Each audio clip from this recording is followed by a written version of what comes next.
My name is Natalie Harper. I'm 35 years old, and I didn't know my relationship was already over when my phone buzzed with a message that sounded considerate. Don't wait up, Emma offered to give me a ride home. I remember staring at the screen longer than necessary, not because of the message itself, but because of how casual it was.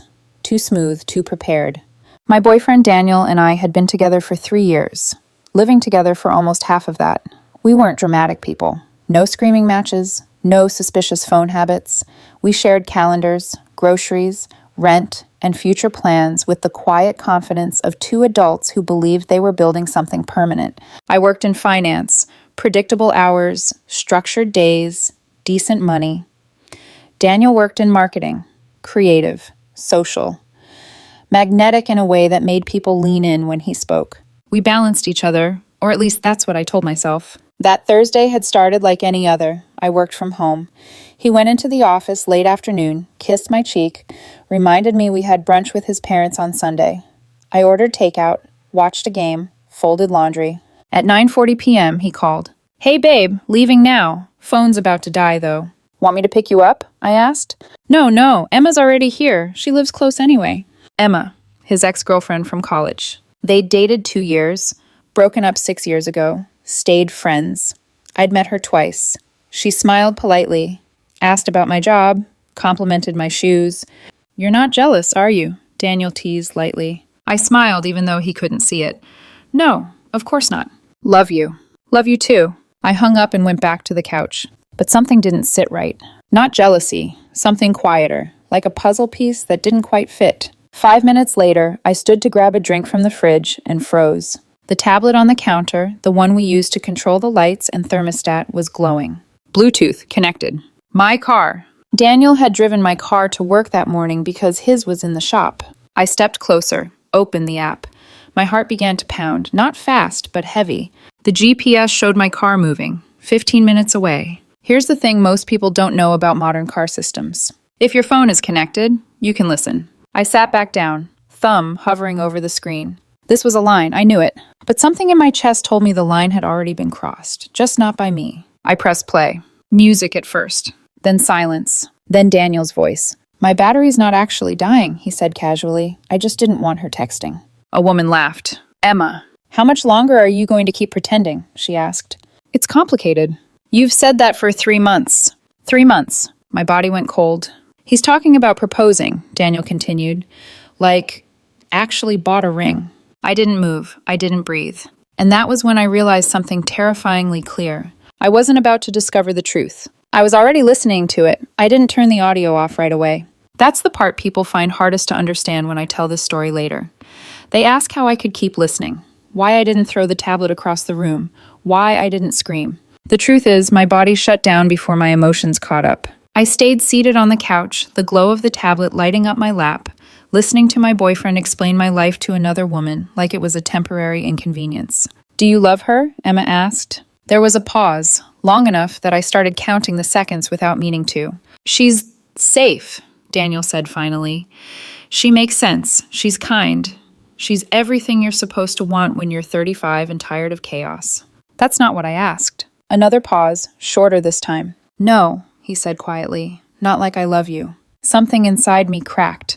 Not loudly, not dramatically. It was more like a clean break, the kind you don't feel until you try to put weight on it later. "And what's the plan?" Emma asked, "because I can't keep doing this." I know. Daniel exhaled. "After she proposes, I'll say yes. Let it breathe for a month, then I'll end it. That way it doesn't look like I didn't try." Emma laughed. Actually laughed. "That's messed up." "I know," he said, not sounding sorry at all. "But she deserves closure." Closure. The word echoed in my head like a bad joke. The GPS ticked closer. 10 minutes away. 5. I stood up, walked calmly to the bedroom, grabbed my laptop, and started recording. Every word, every pause, every casual confession of a betrayal that had apparently been happening since late summer. Late nights that weren't work, dinners that weren't team bonding, lies stacked so neatly they'd started to look like routine. "Pull over before my building," Emma said near the end. "The parking lot has cameras." "You're paranoid." "I'm careful. There's a difference." Then the audio cut out. They'd arrived. I backed up the file. Once, twice, 3 times. When Daniel walked in 3 minutes later, smiling like nothing in the world had shifted, I almost laughed. "Hey, Nat," he said, dropping his bag. He leaned down and kissed my cheek. I let him. "Sorry I'm late. Traffic was insane." "No problem," I said. My voice sounded normal. That surprised me. "How were drinks?" "Oh, you know, same gossip. Someone's always sleeping with someone they shouldn't." He said it so casually, I wondered for a moment if he knew how transparent he'd become, or if he truly believed I was still blind. "I'm exhausted," he added. "I'm going to shower and crash." "Sure," I said. "I'll be up in a bit." The water started running. I sat back down on the couch, heart steady now. Not calm, focused. I texted Lauren, a friend from law school who now specialized in family and property disputes. "Need to talk tomorrow. Urgent." She called at 9:03 a.m. the next morning. I told her everything, sent her the recording. There was a long silence on the line. "Okay," she said finally. "First thing, don't confront him. Not yet." I wasn't planning to. "Good. Pull all your financial records, everything you've paid for. Change your passwords, bank, email, subscriptions. Do you have joint accounts? One checking, one credit card. Check the charges. You need to know exactly what you're dealing with." I hung up and started digging. Hotel charges, every other Tuesday. Downtown, dinners at restaurants I'd never been to, a lingerie store, concert tickets. All of it charged to our joint account, the account I funded. My hands shook, but my mind was crystal clear. By Friday afternoon, I'd transferred half the joint balance into my personal account, left him his share, changed every password, called a moving company. That night, Daniel came home with my favorite takeout, curled up beside me on the couch, rested his head on my shoulder. "I love you," he said. "I love you too," I replied. It was the last lie I ever told him. Saturday morning, I told Daniel I needed to drive upstate. "My sister's having a situation with her business," I said, tying my shoes. "I'll be back late." He looked genuinely concerned. "Do you want me to come with you?" "No," I said quickly, then softened it. "It's boring paperwork stuff. I don't want to drag you into it." He kissed my forehead. "Text me when you get there." I nodded. I didn't go upstate. I went to a storage facility 15 minutes away, the one I'd already rented online the night before.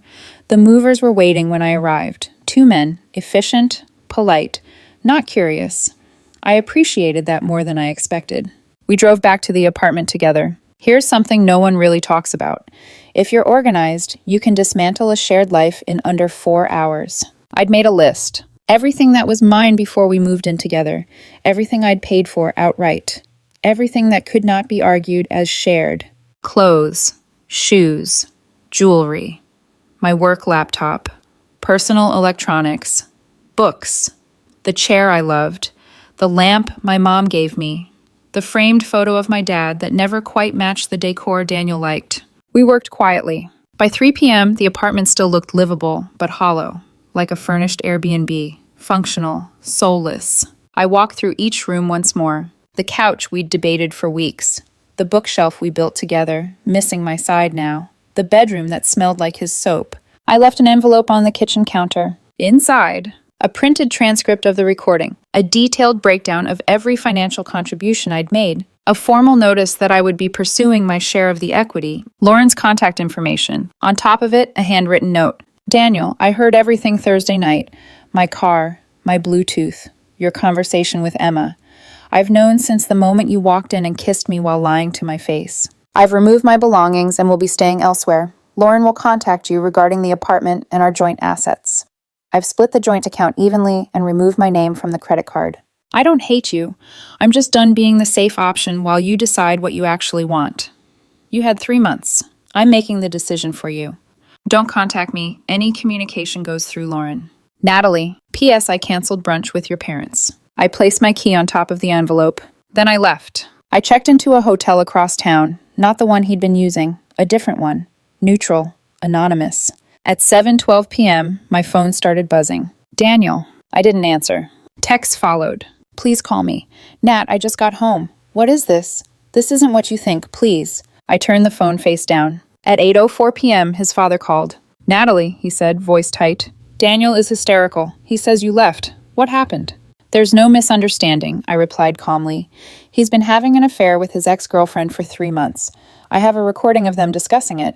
Silence. "I'm not angry at you or your wife," I added. "You've both been kind to me, but I'm done." "I need to call you back," he said quietly.